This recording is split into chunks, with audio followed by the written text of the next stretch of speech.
Hello, everyone. Thank you very much for joining. So, we were talking about the family court ordinance, and there we have seen how the two tiers of dispute settlement has been, how the two tiers of reconciliation has been facilitated by the court itself, and if fails, then the suit will be continued. Well, moving ahead with respect to this, the fundamental question is why to endorse option of reconciliation under the ordinance. So one can ask this question from the broader perspective of ADR mechanisms and how such kind of mechanisms should have been incorporated. I mean, it has incorporated. Now the question is, what is the reasons? What are the possible reasons for that? Another crucial question is why to provide double tier options? Because as we have seen that before the trial process begins, one option is given, and again after the trial process, evidence is collected, and just before the declaration of the judgment, another opportunity of the parties to reconcile by themselves is given by the court. Now, why there are two options? This is a question. How far do you find the relevance and significance of second option? So, I mean, this question poses to the second aspects, the second problems, or the second reconciliation issue. When the dispute were related to the to family, I mean, these are some of the analysis. Basically, it says that when the disputes were related to family, it was simply like a curse in the family, and the traumatization most of the people have gone through is like beyond any explanations. However, Family Court Ordinance 1985 not only moderated the procedure of litigation but also incorporated the traditional mediation process in the family courts. Thus, it was not just a whimsical remix of customary Shalish method and modern civil court system, but it is an outcome of thoughtful response of the legislature to the need of the time, and also to give priority to the individuals to settle the issues within themselves, considering the issues like family matters are quite internal and solutions in the internal or from the parties themselves are preferred. So when I mean, this is the situation.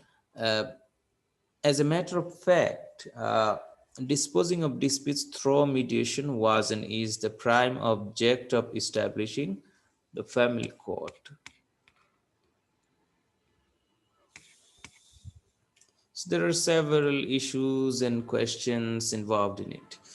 By the Family Court Ordinance 1985, the Family Court judges are required to occupy the driver's seat and determine the course of the suit in the informal way of mediation.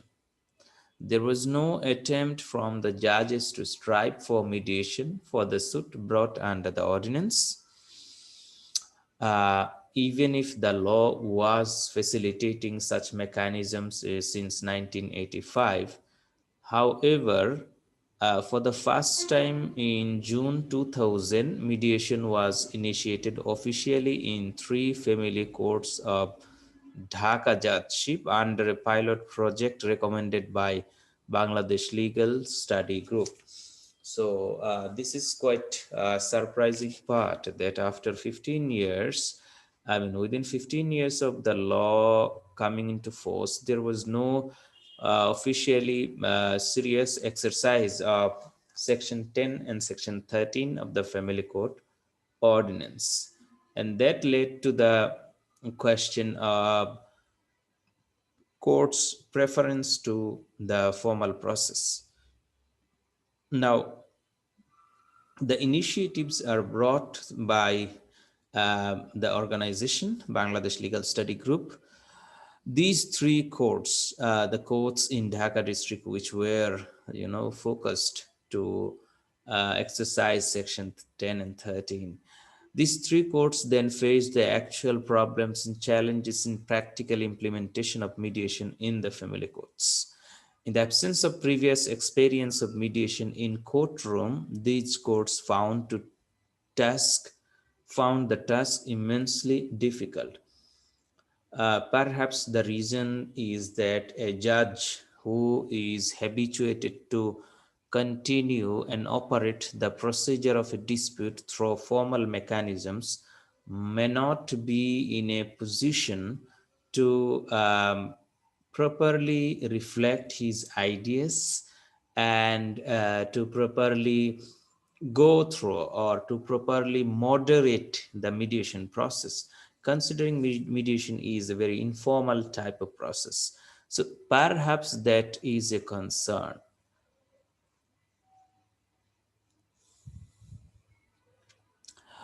There was professional concern of the judges in the family courts about getting credit.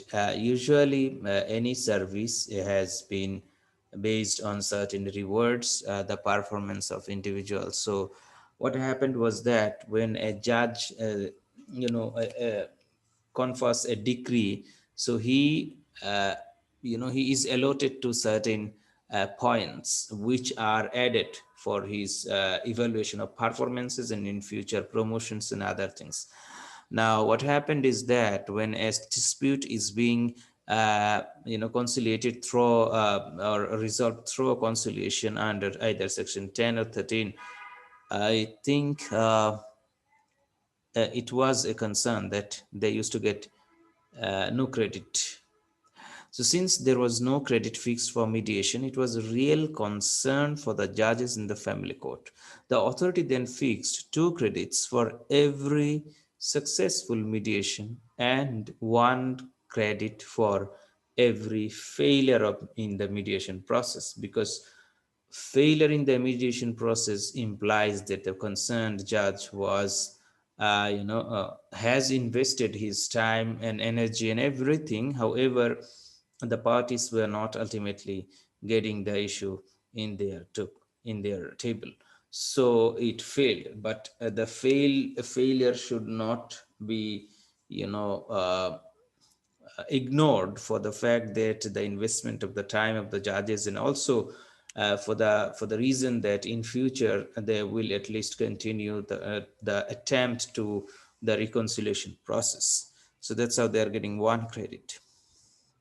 With the passage of time, all other problems were successfully and effectively dealt with. Judges are of the opinion that the major impediment now to perform more and more mediation in the family court is the lack of motivation of the lawyers. So this is one genuine concern. We have no hesitation in focusing with the fact that in many circumstances, when a client approaches the lawyers, the lawyers prefer court proceedings in terms of his financial benefits involved in it. The reconciliation process, if done and completed actually and properly, doesn't reward the lawyers in this regard, considering that financially they get less benefit. So this is the reason why I'm sure from the experiences the judges have this observation that you can't continue with such kind of issues unless the lawyers appreciates the parties. So that is where the rule of lawyers are important. And yeah, in civil suits, particularly under the CPC, there are opportunities for the lawyers to be mediators and to get money. However, I don't think such any scope is provided under the family court ordinance. So yeah, these are the issues. We will be continuing our discussion in the subsequent parts. Thank you very much.